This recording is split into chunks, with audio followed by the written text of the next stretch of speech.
Hello everyone, तो स्वागत है आप सब लोगों का रिसोर्स यूपीपीएससी में। ये हमारा एक नया वीडियो है। हालांकि इस समय वीडियो बहुत छोटे छोटे हो रहे हैं तो उससे दिक्कत तो हो रही है, बट जैसे सिचुएशन है थोड़ा सा वैसे एडजस्ट करते हैं। ये टेस्ट नंबर 3 है हमारा यूपीपीसीएस का ही, तो देख लेते हैं। 101 से हमारे क्वेश्चन कुछ इसके रिमेनिंग बचे हुए थे तो उनको सॉल्व कर लेते हैं, फिर हम बढ़ेंगे आगे। ठीक है।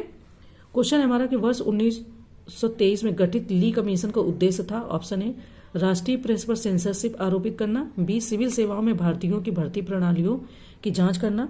सी, केंद्रीय एवं प्रांतीय सरकारों के अधिकार क्षेत्र को परिभाषित करना। एंड डी, देश में शिक्षा की प्रगति की समीक्षा करना। तो बात कर लेते हैं इस क्वेश्चन के आंसर की। देखिए, ब्रिटिश सरकार ने प्रशासन की प्रत्येक शाखा में भारतीयों के सहयोग की अपनी घोषित नीति का अनुसरण करते हुए वर्ष 1923 में लॉर्ड ली की अध्यक्षता में एक आयोग का गठन किया था और इसका कार्य संगठन में भारतीयों के साथ साथ यूरोपियों की भर्ती प्रक्रियाओं और सिविल और सेवाओं की सामान्य स्थितियों की जांच करना था। भारत में इसे उच्च सिविल सेवाओं पर गठित रॉयल आयोग के रूप में जाना जाता है। तो इसलिए आंसर की बात करें तो बी हो जाएगा, सिविल सेवाओं में भारतीयों की भर्ती प्रणालियों की जांच करना। ली कमीशन का क्या उद्देश्य था? तो बी ऑप्शन आपका इसका सही आंसर हो जाएगा। चलिए आगे बढ़ते हैं। नेक्स्ट क्वेश्चन है कि निम्नलिखित में कौन सा से संगठन डॉक्टर BR अम्बेडकर द्वारा स्थापित किया गया था या किए गए थे? ऑप्शन है all India depressed class league. B, अखिल भारतीय अनुसूचित जाति संघ।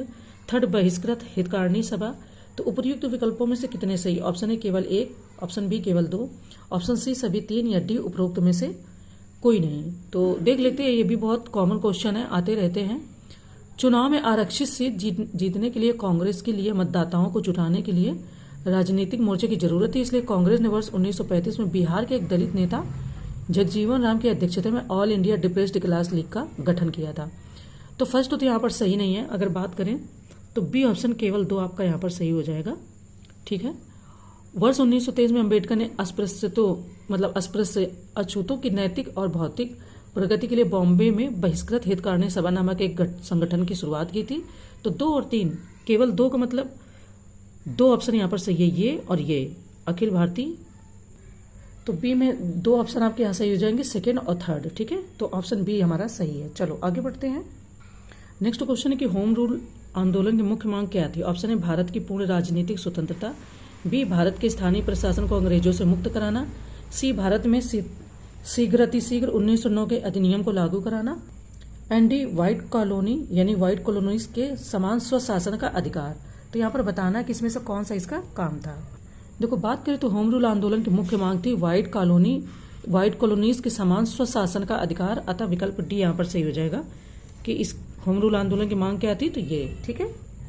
देखिए, नेक्स्ट क्वेश्चन है कि आजाद हिंद फौज यानी INA के परिप्रेक्ष्य में निम्नलिखित कथनों पर विचार करें। ऑप्शन ए, प्रथम आजाद हिंद फौज की स्थापना सुभाष चंद्र बोस के द्वारा 1942 में की गई थी। सेकेंड, बोस ने 1943 में एक अस्थायी भारत सरकार की स्थापना की जिसका मुख्यालय पोर्ट ब्लेयर में था, जिसे बहुत सी ध्रुव शक्तियों के द्वारा मान्यता प्रदान की गई थी। थर्ड है, इस सेना का लक्ष्य जापानी सहायता से भारत की स्वतंत्रता सुनिश्चित करना था। एंड 4 है कि आरंभिक रूप से इसे जापान द्वारा मलाया अभियान तथा सिंगापुर के भारतीय युद्धबंदियों को मिलाकर गठित किया गया था। तो कह रहे उपयुक्त कथनों में से कौन सा से सही है? ऑप्शन ए केवल 3rd और 4, बी केवल 2nd और 3rd, सी केवल 2nd, 3rd और 4th, या डी 1st, 2nd, 3rd और 4th। तो अब बात कर लेते कि इसमें से क्या इसका आंसर हो जाएगा। तो ऑप्शन ए हमारा सही है, यानी 3rd और 4। ठीक है। इस सेना का लक्ष्य जापानी सहायता से भारत की स्वतंत्रता सुनिश्चित करना, और 4 आपका आरंभिक रूप से इसे जापान द्वारा मलाया भी। ये और ये आपका सही नहीं है। क्यों सही नहीं है तो उसको आप पढ़ लीजिएगा। हम पढ़ते हैं नेक्स्ट क्वेश्चन की ओर। ठीक है। नेक्स्ट क्वेश्चन है कि भारत छोड़ो आंदोलन के संदर्भ में निम्नलिखित कथनों पर विचार कीजिए। ऑप्शन फर्स्ट, क्रिप्स मिशन की विफलता। सेकेंड, सर्वव्यापी असंतोष। थर्ड, लॉर्ड इरविन द्वारा गांधी जी की 11 सूत्री मांगों की अस्वीकृति। एंड 4, मित्र राष्ट्रों की पराजय और दक्षिण पूर्व एशिया और बर्मा से अंग्रेजों की वापसी। तो कह रहे उपयुक्त दिए गए कथनों में से कौन सा से भारत छोड़ो आंदोलन शुरू करने के कारण थे? ऑप्शन ए केवल 1st और 2nd, बी केवल 1st, 2nd और 4th, सी केवल 3rd और 4th, या डी 1st, 2nd, 3rd और 4th। बात करें तो देखो, गांधी जी की 11 सूत्री मांगे भारत छोड़ो आंदोलन के दौरान नहीं रखी गई थी। ये जनवरी 1930 में गांधी जी ने कुछ सामान्य और विशिष्ट मांगों का संयोजन करते हुए लॉर्ड इरविन के समक्ष अपनी 11 सूत्री मांगे रखी थी। ये तो खैर नॉर्मल सबको पता ही है। आंसर की बात करें तो बी ऑप्शन आपका सही हो जाएगा, 1st, 2nd और 4th। थर्ड आपका लॉर्ड इरविन द्वारा गांधी जी के 11 सूत्री मांगों की अस्वीकृति। तो इन्होंने क्वेश्चन में पूछा कि भारत छोड़ो आंदोलन शुरू करने के कौन से कारण थे, तो 3 कारण थे, क्रिप्स मिशन और सर्वव्यापी असंतोष, एंड 4 आपका है मित्र राष्ट्रों की पराजय और दक्षिण पूर्व एशिया और बर्मा से अंग्रेजों की वापसी, ये इसके कारण थे। नेक्स्ट क्वेश्चन है कि राष्ट्रवादियों द्वारा नेहरू रिपोर्ट का प्रारूप तैयार करने के पीछे क्या कारण था। ऑप्शन है साइमन विरोधी आंदोलन का बहिष्कार करने की मांग उठाना, बी या 1928 में केंद्रीय विधानसभा में सार्वजनिक सुरक्षा विधेयक की विफलता पर प्रतिक्रिया स्वरूप सामने आया था, सी है इसे लाहौर अधिवेशन में पूर्ण स्वराज के अंगीकरण को लोकप्रिय बनाने के लिए लाया गया था, एंड डी उपरोक्त में से कोई नहीं। तो बताना है कि जो नेहरू जी ने प्रारूप तैयार किया था वो उसका क्या कारण था, राष्ट्रवादियों द्वारा जो नेहरू रिपोर्ट तैयार की गई थी उसके पीछे के कारण क्या थे। तो देखो, सर्वसम्मत संविधान का निर्माण करने के लिए भारतीय नेताओं को लॉर्ड बर्केनहेड द्वारा दी गई चुनौती के प्रत्युत्तर के रूप में सभी दलों का सम्मेलन फरवरी 1928 में हुआ और संविधान का प्रारूप तैयार किया गया। तो आंसर की बात करें तो डी हो जाएगा आपका, उपरोक्त में से कोई नहीं। चलो आगे बढ़ते हैं। नेक्स्ट क्वेश्चन है कि ब्रिटिश सरकार द्वारा भारत भेजे गए कैबिनेट मिशन के संदर्भ में निम्नलिखित कथनों पर विचार करें। ऑप्शन फर्स्ट, इसने भारत की एकता को बनाए रखा और अलग पाकिस्तान की मांग को अस्वीकार कर दिया। बी है, सेकेंड ऑप्शन है, इसने भारत संघ हेतु संविधान बनाने के लिए प्रत्यक्ष रूप से निर्वाचित संविधान सभा का गठन करने की अनुशंसा की। थर्ड है, इसने विदेशी मामलों, रक्षा और संचार के विषयों के साथ संबंध रखने वाले मजबूत केंद्र का प्रावधान किया। तो उपर्युक्त कथनों में से कौन सा से सही है वो बताना। ऑप्शन है केवल फर्स्ट, बी केवल सेकेंड और थर्ड, सी केवल फर्स्ट और थर्ड, एंड डी कोई नहीं। बात करें तो इस क्वेश्चन की जो बात करें तो कथन 1 आपका सही है कि कैबिनेट मिशन योजना आपकी 1946 में। सबसे महत्वपूर्ण बात यह है कि इसने पाकिस्तान की मुस्लिम लीग की मांग को अस्वीकार कर दिया और भारत संघ की अनुशंसा की, लेकिन कथन सेकेंड यहाँ पर गलत है। आंसर की बात करें तो केवल फर्स्ट यहाँ पर सही हो जाएगा, थर्ड भी आपका गलत है। अब पीडीएफ में इसका आंसर बहुत डिटेल में अच्छे से दिया है, तो आप उसको पढ़ोगे तो आपकी देखिए नेक्स्ट देखिए कह रहे हैं कि निम्नलिखित कथनों में से कौन सा से ब्रह्म समाज के संबंध में सही है। ऑप्शन फर्स्ट, इसने पुरोहितवाद का विरोध किया। सेकेंड, इसने मूर्तियों, प्रतिमाओं या स्मारक पूजा का विरोध किया। थर्ड, इसने कर्म तथा आत्मा के देहांतरण के सिद्धांत का विरोध किया। तो कहते नीचे दिए गए कोड का प्रयोग कर सही उत्तर चुनिए। ऑप्शन ए केवल फर्स्ट, बी केवल फर्स्ट और सेकंड, सी केवल third, and D first, second और थर्ड। तो बात करते हैं अगर यहाँ पर हम ब्रह्म समाज के बारे में। देखो, तो ब्रह्म समाज की स्थापना राजा राममोहन राय ने की थी, सबको पता है ज़्यादातर। उन्होंने मूर्ति पूजा की आलोचना की तथा हिंदू सिद्धांतों की पुनः व्याख्या की। आंसर की बात करेंगे तो यहाँ पर बी सही हो जाएगा, फर्स्ट और सेकंड। थर्ड ये यहाँ पर गलत हो जाएगा।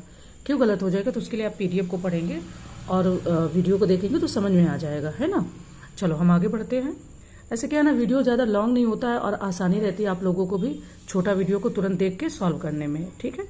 तो नेक्स्ट है कि 1784 यानी 1784 के पिट्स इंडिया एक्ट के संदर्भ में निम्नलिखित कथनों पर विचार कीजिए। ऑप्शन फर्स्ट, इसने कंपनी के वाणिज्यिक और राजनीतिक कार्यों को अलग अलग कर दिया था। सेकंड, इसने बंगाल के गवर्नर को बंगाल के गवर्नर जनरल के रूप में नामित किया था। थर्ड, इसने सिविल सेवकों के चयन के लिए खुली प्रतियोगिता की प्रणाली लागू करने का प्रयास किया था। तो उपयुक्त कथनों में से कौन सा से सही है वो बताना। ऑप्शन है केवल फर्स्ट, बी केवल फर्स्ट और सेकंड, सी केवल सेकंड, एंड डी केवल सेकंड और थर्ड। बात करें तो कथन फर्स्ट सही है, इसने कंपनी के वाणिज्यिक और राजनीतिक कार्यों में भेद कर दिया। कथन सेकंड गलत है क्योंकि 1773 का जो रेगुलेटिंग एक्ट है ना, उसने बंगाल के गवर्नर को बंगाल का गवर्नर जनरल का पद दिया। थर्ड भी गलत है क्योंकि 1833 के चार्टर अधिनियम ने नागरिक कर्मचारियों के चयन के लिए खुली प्रतियोगिता का आरंभ किया। तो यहाँ पर ऑप्शन ऑटोमेटिक आपका ऑप्शन केवल फर्स्ट सही हो जाएगा, सेकेंड और थर्ड गलत है। नेक्स्ट क्वेश्चन है कि मदन मोहन मालवीय निम्नलिखित में से किससे संबंधित है। ऑप्शन है Banaras Hindu Vishwavidyalaya, second Hindustan Times, third Hindu Mahasabha, fourth Bharatiya Rashtriya Congress. तो नीचे दिए गए कोड का प्रयोग कर सही उत्तर का चयन करना है। ऑप्शन ए केवल फर्स्ट, बी केवल फर्स्ट, थर्ड और फोर्थ, सी केवल सेकेंड, थर्ड और फोर्थ, या डी फर्स्ट, सेकेंड, थर्ड और फोर्थ।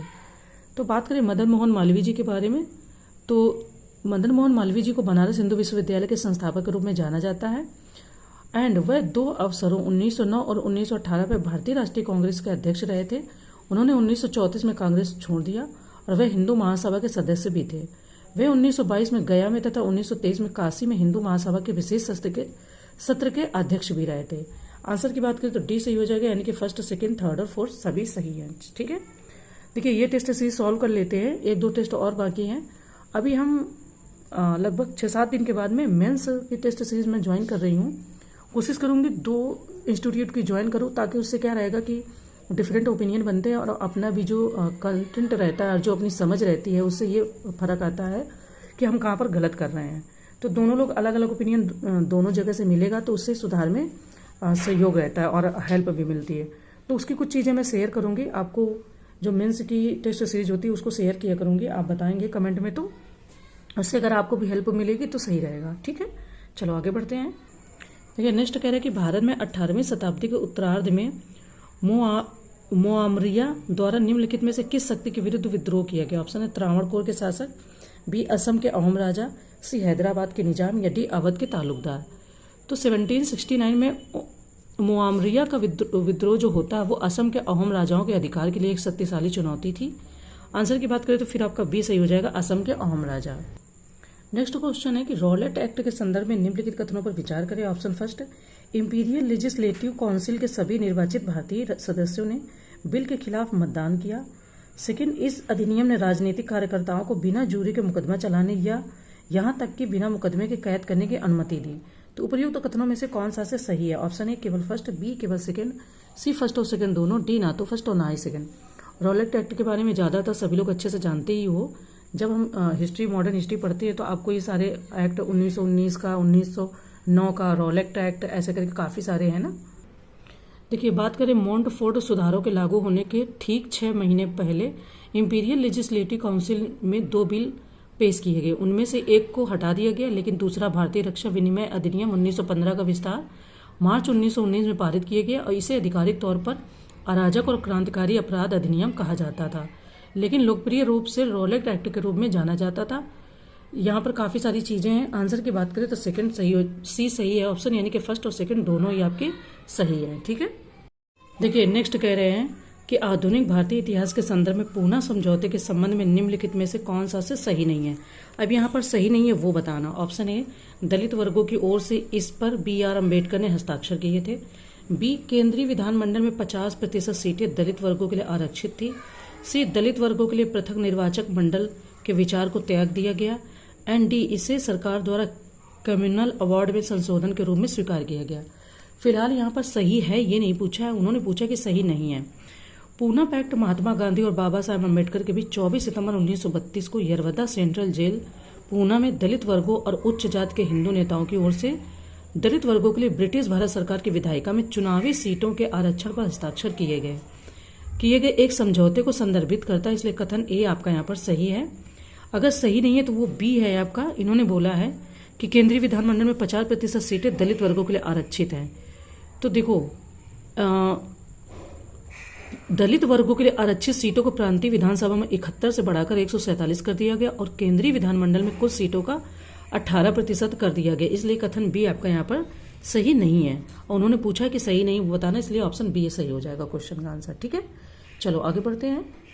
नेक्स्ट है कि ब्रिटिश भारत में सिविल सेवा के संदर्भ में निम्नलिखित में से कौन सा कथन सही है? ऑप्शन फर्स्ट, लॉर्ड कैनिंग ने अनुबद्ध और अनुबद्ध सिविल सेवाओं की शुरुआत की, यानी सेकेंड ऑप्शन है कि 1861 के भारतीय परिषद अधिनियम ने पहली बार सिविल सेवकों की भर्ती के लिए एक खुली परीक्षा प्रदान की।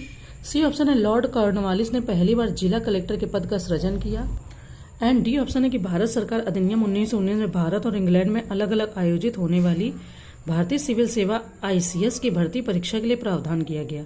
अब यहाँ पर भी कौन सा कथन सही है वो बताना है। बंगाल के तत्कालीन गवर्नर जनरल वॉरेन हेस्टिंग ने जिला कलेक्टर के पद का सृजन किया था, जिसे भू राजस्व एकत्रित करने का प्रभारी बनाया गया था। जो सही नहीं है वो आपका हो जाए, इसमें से कौन सा कथन सही है पूछ रहे हैं, तो सही आपका हो जाएगा यहाँ पर फिलहाल डी ऑप्शन। ठीक है, चलिए PDF में सारी चीज़ डिटेल से दी गई हैं, आप उसको अच्छे से पढ़ोगे तो आपकी बहुत सारी चीज़ें क्लियर हो जाएंगी। हम बढ़ते हैं नेक्स्ट क्वेश्चन की ओर। देखिए नेक्स्ट है कि भारतीय स्वतंत्रता संग्राम के दौरान प्रतिज्ञा आंदोलन का संबंध था। ऑप्शन है धार्मिक शपथ लेने पर रोक, बी बाल विवाह रोकने की शपथ, सी ब्रिटिश सम्मान का बहिष्कार, एंड डी विधवा पुनर्विवाह को बढ़ावा। तो प्रतिज्ञा आंदोलन का संबंध किससे था? MG रानाडे और रघुनाथ राव द्वारा स्थापित भारतीय राष्ट्रीय सामाजिक सम्मेलन भारतीय राष्ट्रीय कांग्रेस का सामाजिक सुधार प्रकोष्ठ था।